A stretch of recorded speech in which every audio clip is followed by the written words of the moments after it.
Traditions, food for thought. Food for thought.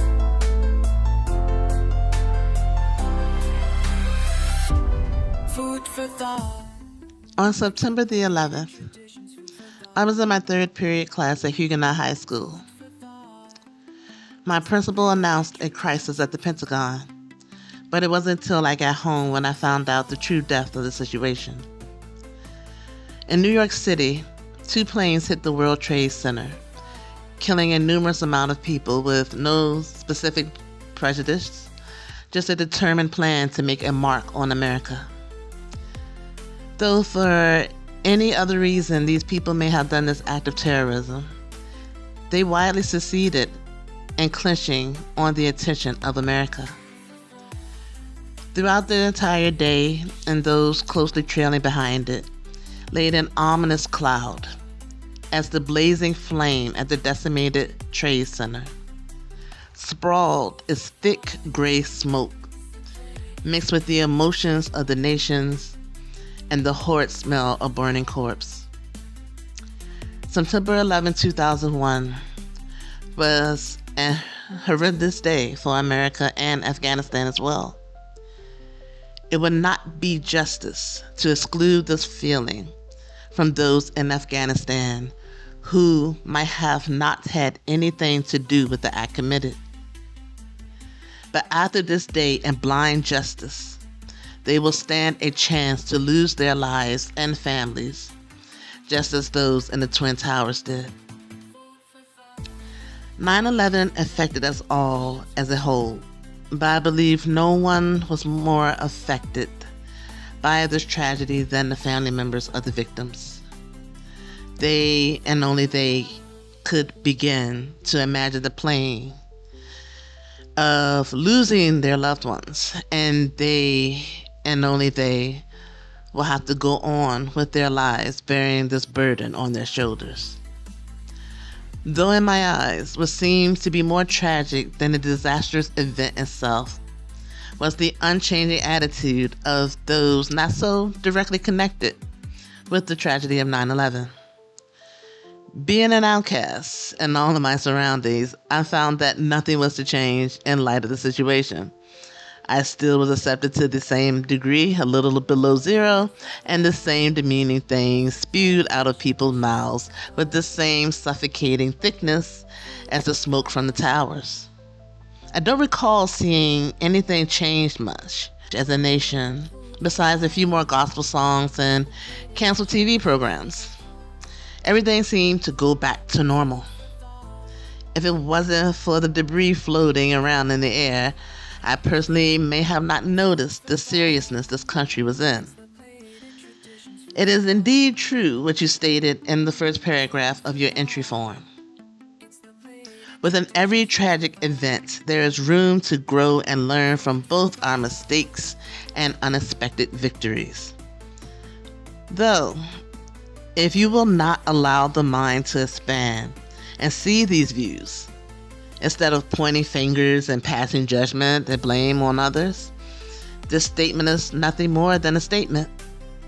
It holds no ground and just repeats itself and not completely crumbling. 9/11 was and is a terrible trial still to be held in jury for all of those who at least claimed they cared about the outcome of this day and those to follow it. If we are not unified in body and are not willing to open ourselves to thoughts of unification and communication, then we are to remain separatists within our own country, state, being, mind, and the list continues.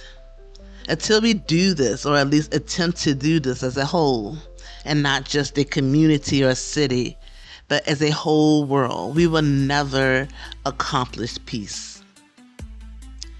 I said this because just as in a regular court of law, the jury is not decided and cannot speak of their verdict until all the votes are unified.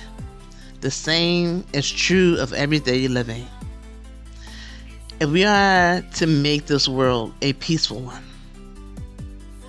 Of course, in order to make this essay one of peace promotion, we mustn't allow ourselves to go into the negative direction of not, can't, and outright refusal. I believe the first step towards peace is to gain it within ourselves and our surroundings. And if we can't do this, it's hopeless.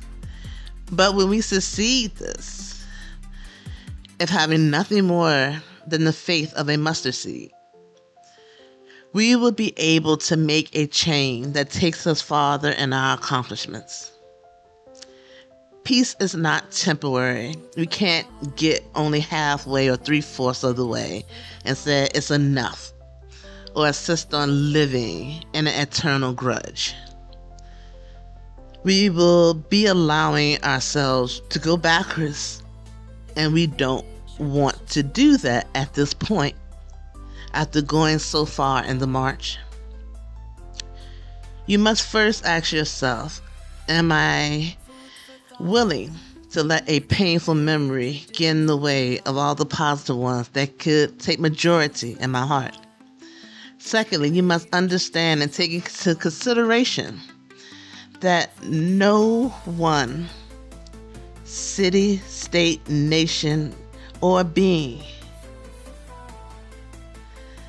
has not been through a hardship as serious as 9/11, if not more extreme.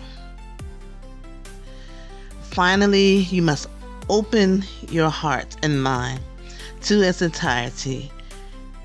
Then and only then can you truly say that you have traveled half the way. The other half of the march towards peace is keeping it up, trying to never allow yourself to stumble so badly up the steps that you are back at ground zero.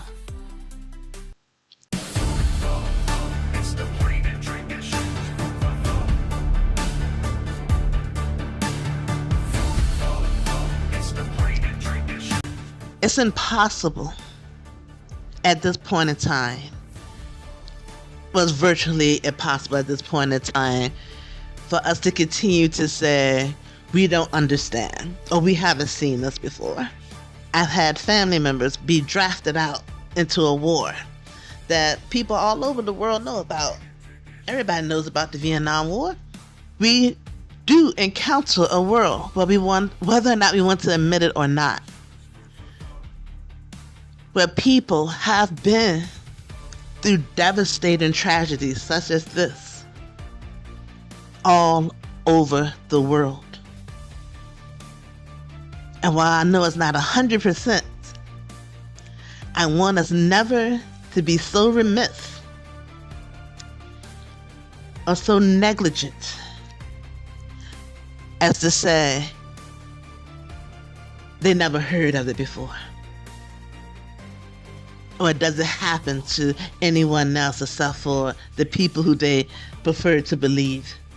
There's no good side to this, because everyone has been through something. Evils from natural causes.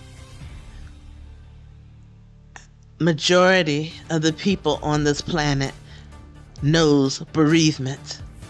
Whether or not they call it bereavement or not is not the issue. Whatever language they speak is not the issue. Whatever tradition they use is not the issue. But if we continue to make it seem like it's a one or another thing, that completely negates the whole purpose that even this organization who made this contest was seeking to do. It negates everything our United Nations, every peace organization around the world is trying to do. Trying to convince us that there's enough going on that we don't have to argue and continue to destroy, continue to hurt and maim because of our personal hurt. And maybe if we take that into account, maybe we'll start lashing out on people and stop making it seem like someone has to pay for an hurt that unfortunately so many people are already too familiar with. But for what it's worth, being that this is International Peace Month, I thought it'd be interesting to share a essay that I wrote and I actually won first place for. But it's not to gloat. It's just that, to be honest with you, I didn't reread it after I did it. I proofread it to some extent, but after I won the event, I didn't reread this. So it's been 2 years since I've seen my words, to see my mannerism on paper. And as I feel that I haven't changed much as a result of this, I'm seeing a world that unfortunately hasn't either. And we don't want to continue that.